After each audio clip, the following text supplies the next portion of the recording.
selain pembersihan sungai, kami itu mencoba untuk mengenalkan bahwa kepada masyarakat bahwa ini ada tempat yang sudah kita bersihkan, sudah kita perbarui. Di hari Sabtu kami ada acara besar di mana ada tanggal 26 Juli itu ada acara festival, dan di situ juga ada musiknya juga untuk menikmati senja. Udah ada makanan juga, dan ini free. Air Kali Surabaya ini kan tadi disampaikan ini digunakan untuk bahan baku yang digunakan oleh PDAM Surya Sembada, sehingga setidaknya kualitas air ini perlu kita jaga, terutama yang ada di Kali Surabaya. Kondisi terkini Kali Jagir, kalau saya bilang Kali Wonokromo, ini sebetulnya secara ruang sungai masih aman untuk menampung debit banjirnya. Tetapi secara estetikanya seperti Pak Indra ngendikan tadi memang kurang elok.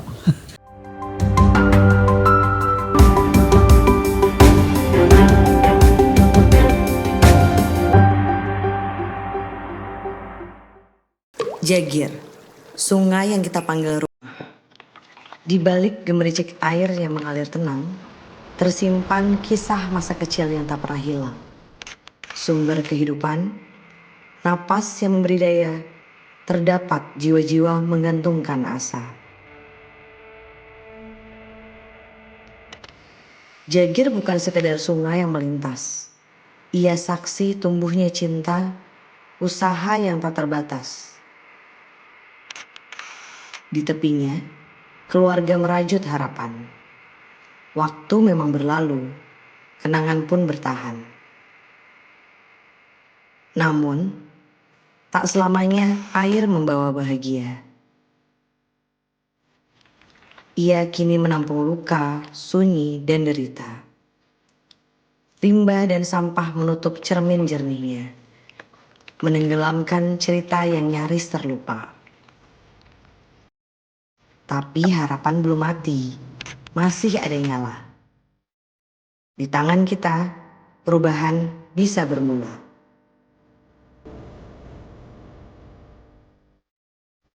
Melalui Hartari, Samator mulai berani menanam, membersihkan, mengedukasi, menyambung nurani. Bukan sekedar pencitraan, ini tanggung jawab atas kehidupan. Sebab sungai ini milik kita bersama.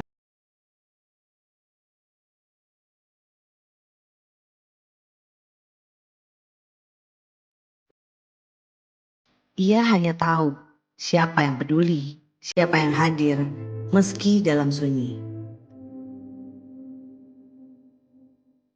Maka itulah, mari berbagi dalam donasi, kolaborasi, atau sekedar energi. Satu tetes dukungan, satu denyut harapan.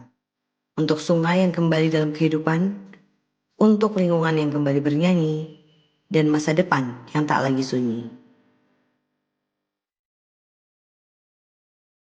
Karena perubahan tak bisa sendiri berjalan.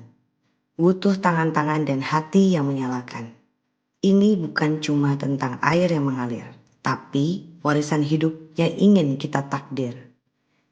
Mari jadi bagian dari cerita ini, tentang Jagir yang berseri kembali, tentang harapan yang tumbuh di setiap aliran, tentang bumi yang kembali dalam pelukan. Jagir Lestari. Ini merupakan bentuk nyata bahwa ketika kita bersatu, mimpi kota yang lebih hijau dan sehat dapat menjadi kenyataan. Namun, perjuangan kita belum selesai. Jogging track ini baru langkah awal. Kita masih membutuhkan dukungan lebih banyak untuk menyempurnakan proyek Jagir. Saya mengajak para sponsor, mitra swasta, dan pemangku kepentingan. Mari berkolaborasi. Kembangkan proyek ini ke tahap berikutnya. Surabaya hebat, Surabaya sehat, Surabaya hijau dan lestari.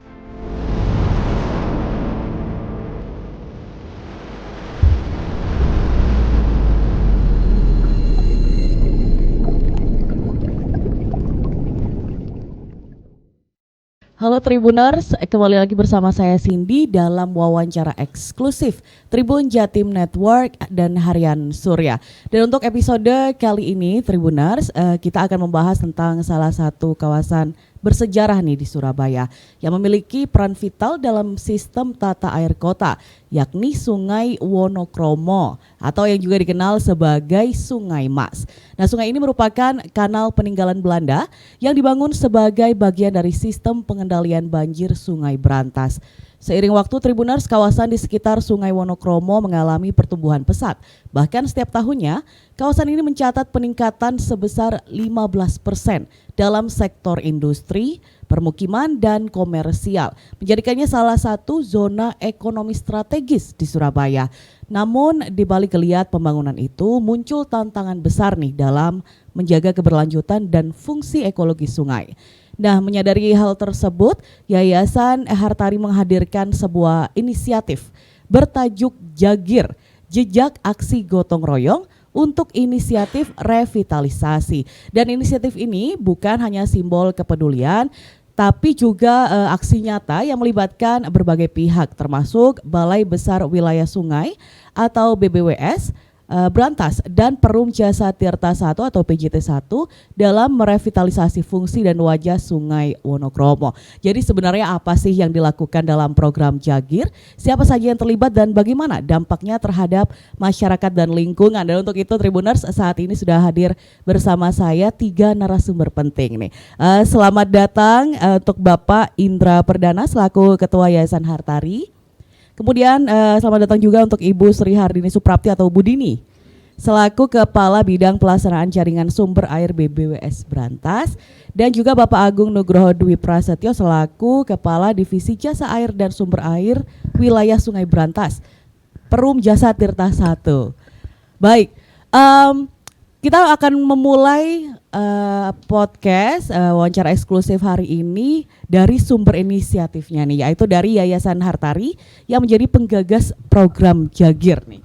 Pak Indra, sebenarnya seperti apa sih Pak gambaran program revitalisasi ini? Untuk sekarang itu sudah sampai mana dan tujuannya itu apa sih Pak?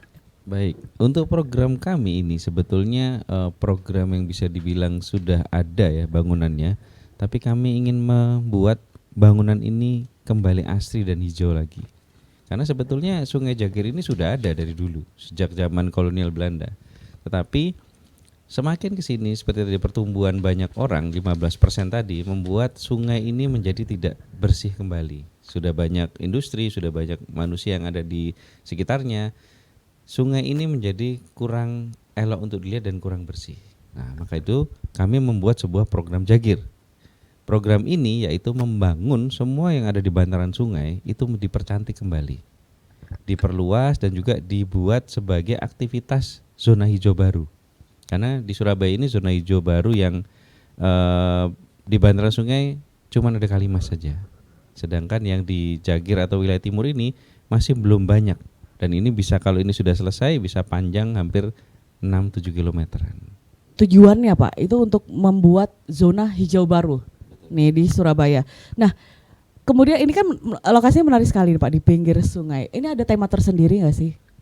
Sebetulnya tema untuk pinggir sungai ini sama ya, kita punya slogan namanya Let River Be River. Biarkan sungai itu menjadi nadi kehidupan. Kenapa sungai ini kita atur kembali, kita hijaukan kembali, agar orang-orang yang di sekitar situ memahami bahwa arti pentingnya sungai. Manusia tidak bisa hidup tanpa air. Disitulah sungai ada, manusia pasti ada di sekitar situ. Kenapa kita ingin manusia datang kembali ke situ? Agar manusia bisa makin peduli. Dengan tema-tema seperti ini kami ingin mengajak orang-orang, ya mungkin anak-anak muda sekarang yang suka dengan senja, bisa menikmati senja di pinggir sungai. Yang dulu sungainya kotor, kemudian rumputnya masih banyak, sampahnya masih banyak, kita edukasi masyarakat untuk tidak buang sampah di sana, membantu merawat di sana, sampai kita buatkan jogging track untuk masyarakat bisa beraktivitas. Ini akan menjadi salah satu tempat estetik baru nih di Betul. Surabaya. Untuk itu Pak, ya kapan dan di mana sih tepatnya kegiatan Jagir ini dilaksanakan? Kegiatan Jagir ini itu sudah kita buat itu di antara jembatan Nginden menuju jembatan Mer. Nah, kita juga kerjasama. Panjang ya Pak ya? Panjang, saat ini masih 200 meter dulu sebagai inisiatif, karena kita ingin mengajak para kolaborator atau perusahaan-perusahaan lain atau mungkin dari kontributor lain untuk bisa join untuk ke kami untuk bisa saling membangun. memperpanjang kembali jogging track tersebut.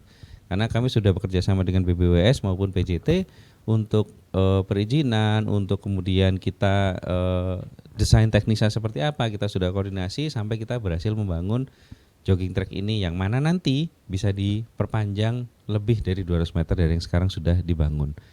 Untuk kemudian itu kita mencoba mengenalkan kepada masyarakat. Bagaimana kita mengenal ke masyarakat? Kita kerjasama dengan salah satu perusahaan yang membuat pre-event dan main event. Pre-event ini kita akan mulai di kemarin, sudah mulai. Terus kemudian hari ini juga ada mulai. Pre-event ini berisi tentang bagaimana aktivitas masyarakat di sana, seperti ada medical check up, mini medical check up, kemudian dari ada lomba mewarnai. Hari ini pun ada zumba, kemudian ada seni tari, bahkan nanti malam bagi teman-teman yang ingin menikmati senja, itu kita sediakan musik dari jam 6 sampai jam 7 untuk menikmati senja yang datang. Dari kemarin, hari ini, Jumat hingga hari besarnya adalah di hari Sabtu. Di hari Sabtu kami ada acara besar di mana ada tanggal 26 Juli itu ada acara festival dan di situ juga ada musiknya juga untuk menikmati senja. Udah ada makanan juga dan ini free, gratis. Tinggal datang nih. Tinggal datang saja. Oke, sekarang tadi kita sudah mengenal sedikit nih tentang programnya Tribun. Sekarang kita geser sebentar ke kondisi sungai yang jadi fokus revitalisasinya. Untuk Ibu Dini, Ibu Dini sebenarnya bagaimana sih Bu kondisi terkini dari Kali Jagir dan sejauh mana perannya dalam sistem pengendalian banjir di Surabaya, Bu? Terima kasih Mbak. Mungkin kondisi terkini Kali Jagir, kalau saya bilang Kali Wonokromo, ini sebetulnya secara ruang sungai masih aman untuk menampung debit banjirnya. Tetapi secara estetikanya seperti Pak Indra ngendikan tadi memang kurang elok. Banyak sekali tanaman liar dan sebagainya, ada juga sedimentasi yang mungkin harus kita normalisasi kembali untuk menampung debit yang untuk pengendalian banjirnya. Itu Mbak mungkin. Baik. Berarti memang secara fungsi itu masih berfungsi dengan baik, cuman masih berbaik. Dilihatnya tuh loh, nek lewat kesananya itu kan warga Surabaya itu. Tapi mudah-mudahan dah dengan programnya Hartari ini kami berharap banyak juga bisa membuat elok lagi. Iya, amin. Baik, kemudian untuk Bapak Agung nih Pak, bagaimana Pak PJT mengelola sumber daya air dari Kali Wonokromo untuk memenuhi kebutuhan air bersih masyarakat Surabaya dan juga sekitarnya Pak? Kalau dari BJT 1 terkait dengan Kali Wonokromo ini sebenarnya kan tadi sudah disampaikan oleh Bu Dini dari BBWS. Kalau Kali Wonokromo ini sebenarnya fungsinya sebagai untuk pengendalian banjir. Jadi kalau pengendalian banjir terutama yang ada di Kota Surabaya. Jadi air yang dialirkan ke apabila ada debit banjir yang ada di Kali Surabaya masuk lewat pompa masuk Kali Surabaya, pengalirannya ke laut melalui Kali Jagir atau yang disebut juga kalau kami Kali Wonokromo sampai Kali Wonokromo. Nah, kalau untuk yang untuk penyediaan air bersih sendiri untuk masyarakat yang ada di Surabaya, ini kan dari PDAM Surya Sembada Surabaya, Pak. Jadi ini pengambilan airnya ini di hulunya pintu air Jagirnya. Jadi ada yang di Ngagel, kemudian juga ada yang di Karangpilang. Jadi secara prinsip untuk yang di Kali Wonokromo ini fungsinya sebagai fungsi utamanya adalah sebagai pengendali banjir yang ada di Kali Surabaya. Makanya yang dalam program yang disampaikan tadi ini kan masih tetap harus mengedepankan prinsip-prinsip agar Kali Wonokromo ini kapasitas tampungannya masih bisa tetap untuk mengalirkan debit banjir yang ada di Surabaya. Mungkin demikian, Mbak. Baik, terima kasih Bapak Agung. Ini tadi kita sudah bahas tentang kondisi sungainya, mungkin kita akan balik lagi nih untuk melihat aksi nyata yang dijalankan dalam program Jagir ini. Untuk Bapak Indra mungkin bisa dijelaskan lagi Pak, aktivitas yang dilakukan dalam kegiatan ini selain pembersihan sungai.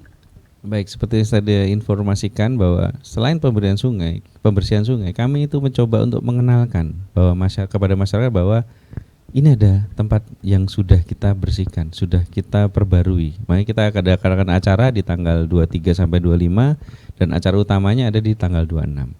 Dan kami pun juga tetap menginformasikan kepada masyarakat tentang bagaimana program Jagir ini berjalan itu bisa melalui IG kami. Biasanya kan sekarang IG itu lebih banyak orang untuk tahu ya. Jadi bisa follow IG kami di Jagir.Lestari, itu mungkin bisa akan mengetahui lebih banyak tentang bagaimana progres kami dan bagaimana acara-acara yang akan datang untuk di wilayah Jagir tadi. For free ya Pak? For free semuanya. For free semuanya. Oke, kemudian untuk peserta yang ikut serta itu berapa banyak Pak? Dan apakah mereka itu berasal dari internal perusahaan, masyarakat umum, atau ada kolaborator lain?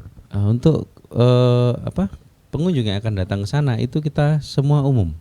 Tidak hanya terbatas kepada karyawan, masyarakat ataupun instansi. Kita membuat gerakan ini itu perlu kolaborasi untuk semua pihak, baik dari pemerintahan, perusahaan maupun dengan masyarakat sekitar. Kalau perusahaan sudah membuat sebuah inisiatif, kita sambut, kemudian kita ajukan kepada pemerintahan bagaimana soal izin-izinnya, dan juga kita harus mengedukasi masyarakat bagaimana agar mereka bisa menjaga dan membuang sampah tidak di sungai.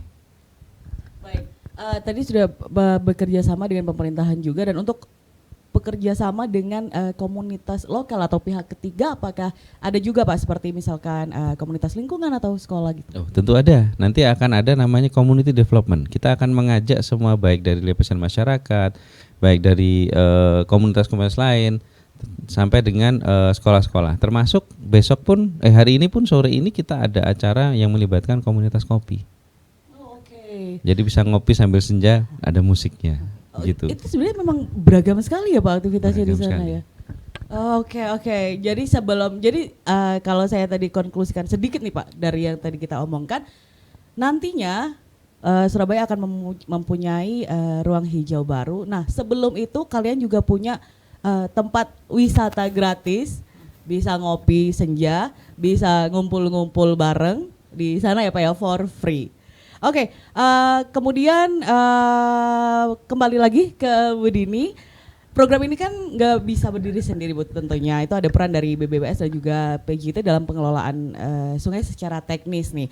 Dan untuk Bu Dini, sebenarnya peran dari BBWS Brantas nih Bu dalam pengelolaan Kali Jagir itu seperti apa Bu? Ya, jadi peran BWS Brantas, jadi Kali Jagir atau kalau saya bilang Kali Wonokromo ini termasuk kewenangan pusat. Jadi BWS Brantas masuk di situ. Jadi BWS Brantas sebagai regulator di Kali Wonokromo. Dan sesuai dengan PP 46 itu kan termasuk 40 anak sungai yang dikelola oleh PJT 1. Jadi pengelolaannya ada di PJT 1, tetapi secara regulator kami BWS Brantas yang berwenang di Kali Wonokromo.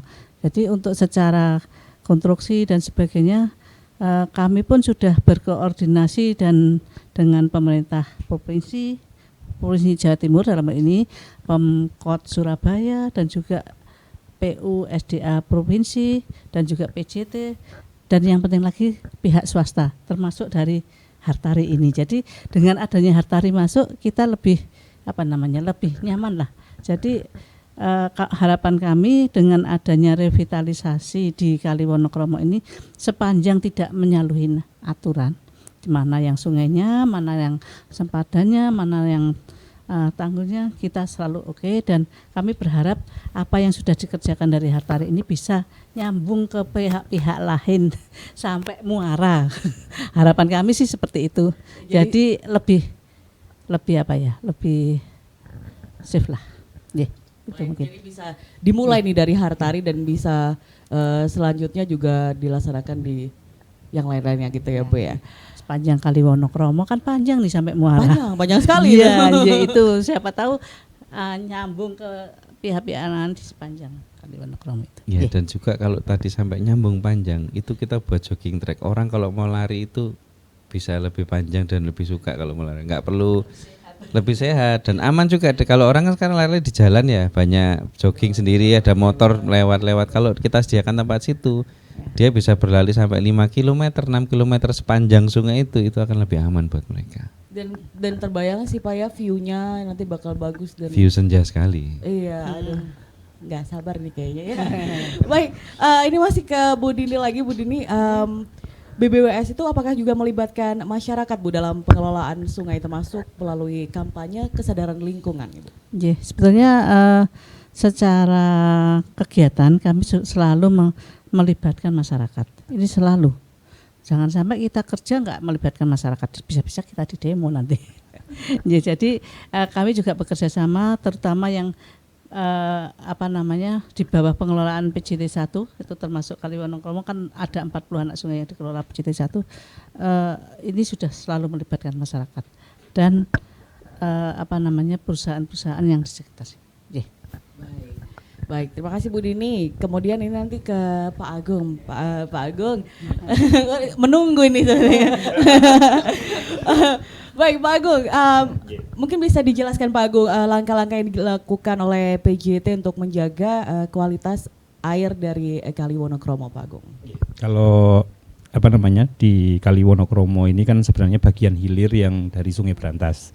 Jadi Sungai Brantasnya sendiri kan mengalir mulai dari Batu, dari Gunung Arjuno, kemudian mengelilingi hampir keseluruhan di mulai Malang, kemudian Blitar, Tulungagung, Kediri, akhirnya kan sampai di hilir di daerah mulai dari Mojokerto, Sidoarjo, kemudian sampai di Surabaya dan Gresik. Jadi kalau kita sampaikan terkait dengan kuantitas maupun kualitas air, sebenarnya ini pengaruhnya juga mulai dari hulu, tidak bisa kita hanya berbicara yang ada di hilir saja. Memang dengan kondisi saat ini dengan kalau di hilir ini kan wilayah perkotaan, sehingga kepadatannya penduduk kemudian yang mengarah ke sungai ini kan lebih banyak. Jadi memang potensi penurunan kualitas airnya lebih banyak yang ada di hilir. Jadi kalau dari kami terkait dengan kualitas untuk menjaga kualitas air, kami tadi disampaikan oleh Bu Dini, kami adalah operatornya. Kalau dari BPWS ini adalah regulatornya. Nah, untuk mendukung tugas-tugas kami terkait dengan kualitas air, karena memang air Kali Surabaya ini kan tadi disampaikan ini digunakan untuk bahan baku yang digunakan oleh PDAM Surya Sembada, sehingga setidaknya kualitas air ini perlu kita jaga, terutama yang ada di Kali Surabaya. Nah, untuk program-program yang kami gunakan untuk pengelolaan kualitas air ini, di sepanjang Kali Surabaya ini kan banyak industri yang ada juga di sepanjang Kali Surabaya, sehingga di kami ada kegiatan pemantauan kualitas air. Ini ada kurang lebih 8 titik di sepanjang di Kali Surabaya. Dan ini kita rutin laporkan kepada BPWS, dinas-dinas terkait, sehingga hasil pemantauan kualitas airnya ini juga bisa diketahui oleh semua pihak. Kemudian untuk menjaga kualitas air ini yang memang di Surabaya ini kami ada istilahnya patroli sungai. Jadi kami bersama-sama dengan dinas terkait dari BPWS, kemudian dari Dinas Lingkungan Hidup dan instansi terkait, juga dari ada beberapa NGO melibatkan keterlibatan masyarakat untuk bareng-bareng melakukan patroli sungai yang ada di Surabaya. Tujuannya untuk bisa mengetahui, oh ini ada industri yang buang limbahnya misalnya langsung ke sungai tanpa ada pengolahan. Kemudian apakah ada perubahan penggunaan yang ada di bantaran sungai? Karena kan kualitas air ini tidak hanya dari limbah dari buangan dari industri saja yang mempengaruhi kualitas air, namun juga dari limbah domestik. Mungkin kita nggak kerasa ya, nggak kerasa. Oh, ya sedikit demi sedikit buang masuk ke sungai, akhirnya itu juga akan mempunyai pengaruh yang besar terhadap kondisi kualitas air yang ada di sungai. Mungkin demikian. Iya, untuk tantangan terbesar Pak dan cara mengatasinya, apakah itu termasuk salah satu tantangan terbesar? Kalau terkait dengan kualitas air, iya. Karena kan tadi yang disampaikan Pak Indra aja, jadi kan dengan adanya ruang terbuka hijau yang ada di program dari Hartari ini, misalnya di Kali Wonokromo, harapannya kan ini juga ada yang sudah ada yang ada di Kalimas, sehingga dengan ada ruang hijau seperti ini kan bisa mengurangi potensi masyarakat yang membuang sampah sembarangan gitu ya Pak ya, membuang sampah sembarangan yang langsung ke sungai. Apalagi nanti juga bisa ditambahkan dengan edukasi kepada masyarakat agar bisa memilah dan mengurangi sampah sehingga itu tidak masuk ke sungai. Baik, terima kasih Pak Agung. Dan ini kembali lagi ke program yang super exciting sekali nih Pak Indra. Mungkin bisa dijelaskan Pak tantangan terbesar nih Pak dalam pelaksanaan kegiatan Jagir ini. Baik, tantangan terbesar itu seperti yang kita coba dari awal sampai terakhir, yaitu tantangan terbesar itu banyak sekali yang bisa sampai multidimensi, berdinamika. Dan sampai sekarang ini kita juga bisa melihat bahwa tantangan terbesar yang paling kita bisa pantau sekarang itu adalah dari masyarakat yang belum memahami apa arti sungai itu. Jadi tantangan-tantangan ini yang kemudian kita coba breakthrough, coba kita pecahkan bersama dengan BBWS, PJT, termasuk kita juga bekerja sama dengan universitas yang baik dari negeri maupun swasta, kita ajak bersama bagaimana untuk komunitas developmentnya ini, bagaimana mengembangkan atau mengubah mindset masyarakat ini terkait sungai. Bahkan seperti Bapak tadi bilang kan, kita tidak terasa mengotori sungai secara langsung. Tapi itu yang seperti yang kita lakukan setiap hari, bahwa memang masyarakat ini hanya melihat bahwa oh ini adalah air kotor, kita buang ke selokan, tapi endingnya juga sampainya di sungai. Nah itu yang perlu edukasi lebih. Bagaimana kita bisa memilah sampah dulu minimal, sampai dengan nanti kalau memang masyarakat sudah bisa menyadari lebih baik lagi, bagaimana cara membuang air deterjen. Oke. Itu memang harus, sebentar Pak, nggak boleh? Air deterjen itu bisa dibilang itu pencemaran lingkungan secara tidak langsung. Oke. Jadi kalau kita melihat sekarang ini banyak orang yang mesin cuci atau nyuci pakai biasa, busanya banyak, sabunnya terlalu banyak, baunya biar cepat wangi ya, bagus. Tapi hasil buangan airnya itu akan ke sungai. Dan kan meskipun dibuang di got nanti kan mengalir ke sungai, begitu sampai ke sungai kemudian ada pompa. Nah, pompa ini yang kemudian kayak seperti diaduk akan nyedot keluar busanya lagi. Nah, itu yang nanti akan membuat sungai itu tidak sehat lagi. Berarti bukan hanya sampah yang seperti kayak bungkus deterjen, bungkus jajanan gitu, nggak hanya itu ya, tapi kayak air, kemudian minyak gitu mungkin ya Pak? Betul, minyak. Kan sekarang ini memang kita kalau bisa kita pergi ke sebuah tempat makan ya, rata-rata kan yang tersertifikasi atau tempat makan yang bagus itu rata-rata punya oil trap. Dia airnya itu ada penyaring minyaknya. Nah kalau kita rumah tangga itu biasanya habis masak ya buang aja di di mana? Kalau nggak di selokan tempat cuci. Nah itu kemudian kan langsung masuk sungai sebenarnya, masuk got, terakhirnya di sungai. Itu malah yang udah hitam-hitam gitu kali ya. Betul. Minyaknya. Oke. Pak, kemudian ini nanti setelah kegiatannya selesai nih Pak Indra, itu bagaimana caranya untuk menjaga kebersihan sungai tetap berlangsung Pak? Apakah akan ada nih program lanjutan atau kolaborasi yang jangka panjang dengan masyarakat? Betul, untuk kolaborasi jangka panjang kita punya jangka panjang yang cukup panjang, karena program ini bukan program pendek, tetapi program ini kita akan continuous improvement sampai dengan bisa dibilang 10-20 tahun ke depan. Yang mana sekarang ini kolaborator kita ajak untuk membangun, sedangkan seperti yang saya diinfokan bahwa ada kampus-kampus yang bersedia untuk melakukan research community development, bagaimana mengubah mindset. Jadi jangka panjang ini yang nantinya tidak hanya bisa selesai tahun ini, tetapi bisa berkelanjutan sampai dengan 10-20 tahun ke depan. Karena merubah mindset manusia atau orang-orang yang tinggal di sana yang sudah lama, yang sering mungkin secara tidak sadar mengotori sungai, itu kita coba sadarkan bahwa dengan tindakan nyata yang sedikit demi sedikit mengurangi sampah, mengurangi pemakaian deterjen, itu bisa membantu air sungai lebih bersih. PJT juga lebih mudah mengolahnya nanti, dan juga BBWS juga lebih banyak untuk bisa melestarikan sungainya. Ini tuh seberapa susah sih mungkin Bapak Agung, Pak Indra atau Bu Dini untuk mensosialisasikan ini ke masyarakat Pak, bahwa pembuangan sampah yang tadi Pak Agung pernah bilang bahwa sedikit, tapi kan lama-lama sedikit itu satu rumah ada berapa, satu lingkungan, satu RT itu ada berapa rumah, dikalikan aja seperti itu kan, itu berapa susah sih sebenarnya? Monggo. Kalau terkait dengan limbah domestik ini kan tadi sudah disampaikan Pak Indra, ada yang bentuknya cair, ada yang bentuk padat ya. Nah kalau yang bentuknya padat ini kan mungkin di tahap awal ini kan bisa dipilah-pilah, mana yang sampah plastik, mana yang sampah sampah organik. Kalau sampah plastik mungkin masih bisa didaur ulang, kemudian sampah yang organik juga mungkin bisa dimanfaatkan lagi untuk jadi pupuk atau yang lain. Kemudian kalau untuk yang sampah yang masuk dalam kategori B3 berarti kan ada pemilahan tersendiri yang itu harus perlu treatment tersendiri. Nah memang terkait dengan kesadaran masyarakat ini memang ini perlu dibangun secara bertahap ya Pak Indra ya, nggak bisa langsung seperti ini, karena memang mungkin kita memang dari mungkin dulu dari awal kita budayanya sudah ada sungai langsung pembuangannya semuanya masuk ke sungai. Nah ini biasanya ngikut ya Pak ya, iya, karena iya. di sananya sudah yang lainnya buang di sini ya udah Iya. gitu ya Pak.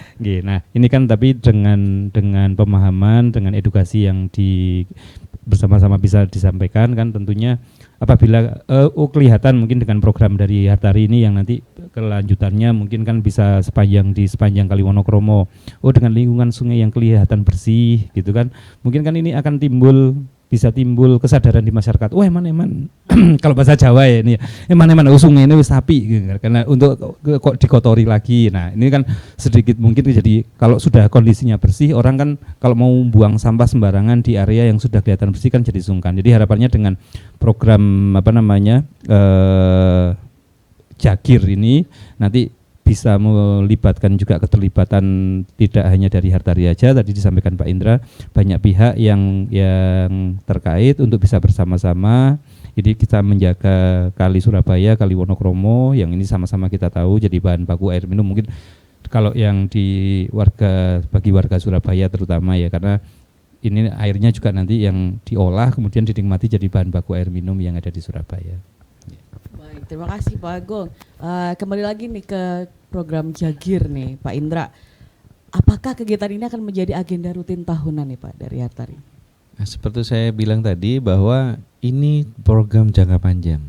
Jadi pasti setiap tahun akan ada. Setiap tahun pasti kita akan mencoba untuk memberikan edukasi masyarakat, membangun mungkin jogging track tambahan baru, termasuk kita ingin perusahaan-perusahaan atau mungkin kolaborator yang lain seperti masyarakat bisa sama-sama membangun lagi untuk menyelestarikan sungai tersebut. Jadi ini bukan jangka pendek, karena jangka panjang ini mari kita pakai slogan Let River Be River.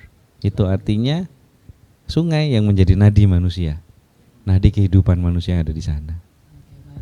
Dan semoga dengan adanya ini juga mungkin membuat hawa Surabaya yang lumayan hot potato ini ya, hot potato panas kentang ini juga dengan adanya ruang hijau baru akan membantu nih untuk warga Surabaya juga. Oke, kemudian nih Pak Indra, kemudian ada rencana untuk memperluas program ke wilayah sungai lainnya Pak? Udah ada bayangan belum? Sementara ini kami ingin fokus kepada seluruh Jagir dulu.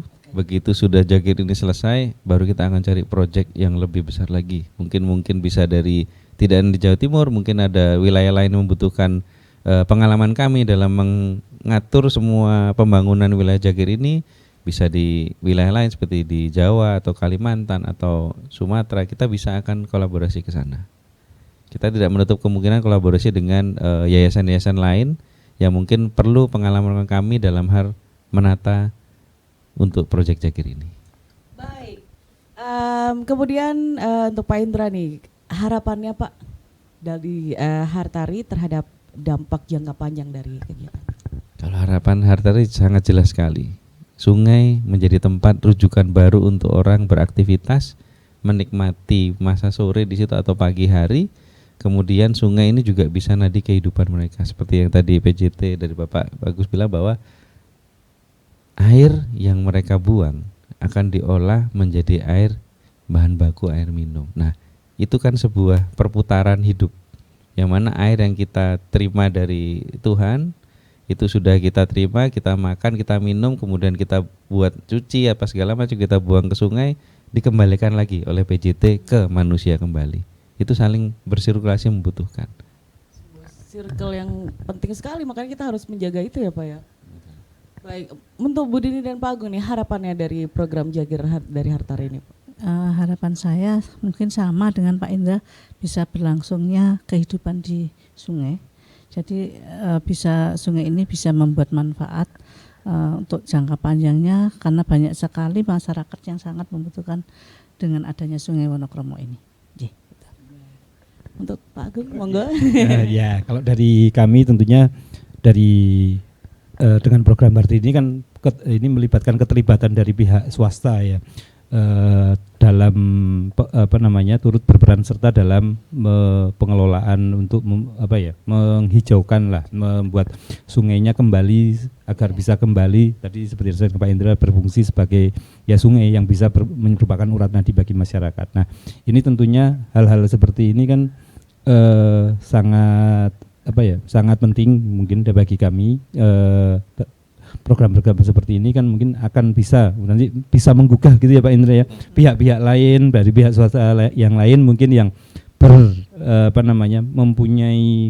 mempunyai program yang mendukung sungai ini mungkin bisa menjadi salah satu percontohan gitu Pak Indra ya, yang untuk bisa program ini, karena dengan program ini kan tentunya bisa menghidupkan kembali sungai tentunya, yang ini menjadi urat nadi bagi masyarakat. Di satu sisi sungainya ini juga digunakan sebagai pengendalian banjir, di satu sisi ini juga nanti sungainya menjadi bahan baku yang digunakan akan diolah untuk kebutuhan air minum masyarakat. Saya kira itu.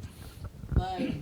Dan ini untuk pesan terakhir nih Pak Indra, Bu Dini dan juga Pak Agung untuk masyarakat agar ikut menjaga sungai ya di lingkungan mereka sendiri. Monggo Pak Indra mungkin. Kalau saya mencoba untuk pertama mengurangi deterjen. Untuk limbah cairnya kurangi deterjen, kepada ibu-ibu yang di rumah yang mungkin mencuci atau semua itu tolong dikurangi deterjennya. Banyak busa bukan berarti bersih.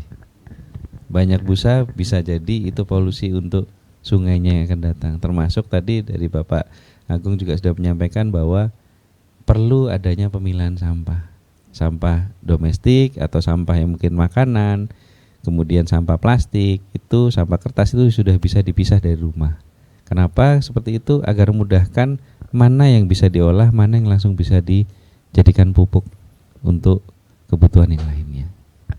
Itu bisa dimulai dari diri sendiri ya Pak ya, dari startnya, mungkin dari artinya belum ada program yang semoga secepatnya ada. Cuman kalau misalkan belum ada bisa dari diri sendiri dulu, rumah tangganya dulu yang dipilah-pilah seperti itu ya. Betul. Pak ya. Baik, untuk dari Ibu Dini mungkin. Kalau dari saya berharap masyarakat itu merasa memiliki sungai. Jadi sungai ini milik kita semua. Jadi kita bisa menjaga keberlangsungan atas manfaat sungai. Itu aja. Jadi kita merasa memiliki. Kan? Dengan kita merasa memiliki, kita juga ikut menjaga. Karena ini juga punyaku gitu ya Bu ya. Oke. Baik, terima kasih Bu Dini untuk dari Pak Agung nih. Saya bagian terakhir sudah sampaikan Bu Dini sama Pak Indra ini. Ya gimana ya gini ya. Jadi kalau dari kami, kalau terkait dengan pesan terakhir ini, kalau untuk tadi sebenarnya sama dengan yang disampaikan oleh Bu Dini. Ini masyarakat merasa memiliki sungai. Jadi kalau sudah merasa memiliki, bersama-sama akan menjaga yang dimiliki, kemudian tidak mengotori atau mencemari atas sungai tersebut, sehingga karena ini sudah merasa menjadi bagian dari yang kita miliki. Nah, tentunya hal-hal tersebut ini bisa dimulai dari pribadi kita masing-masing. Kalau masing-masing kita memulai, yang kita mulai dari diri kita sendiri. Karena kalau nunggu yang lain kan mungkin yang lain juga tidak seperti itu. Nah, ini yang akan susah. Jadi masing-masing kita mulai dari diri kita sendiri. Tentunya apabila kita masing-masing sudah melakukan hal tersebut, itu bisa menjadi contoh mungkin bagi masyarakat yang lain untuk bisa bersama-sama menjaga sungai kita agar bisa tetap lestari. Baik, terima kasih banyak untuk Pak Indra, Bu Dini dan juga Pak Agung. Ini satu program Jagir yang saya pribadi sebagai warga Surabaya sangat excited Pak mendengarnya. Satu ruang hijau baru yang bisa menjadikan tempat berkumpulnya para warga Surabaya, bukan hanya Surabaya tapi Sidoarjo dan sekitarnya lah. Itu bisa dijadikan tempat baru. Betul, yang bisa banyak aktivitas di sana yang bisa dilakukan, dari jogging, kemudian apa lagi Pak, bermain mungkin ya, bermain bisa bersama keluarga, dan semoga lancar ke depannya dan akan bermanfaat untuk kita semua. Baik, sekali lagi terima kasih banyak sudah mampir di studio kami, dan Tribuners, sampai jumpa lagi di episode wawancara eksklusif selanjutnya. Tetap di Tribun Jatim Network Harian Surya. Download Tribun X sekarang, menghadirkan lokal menjadi Indonesia.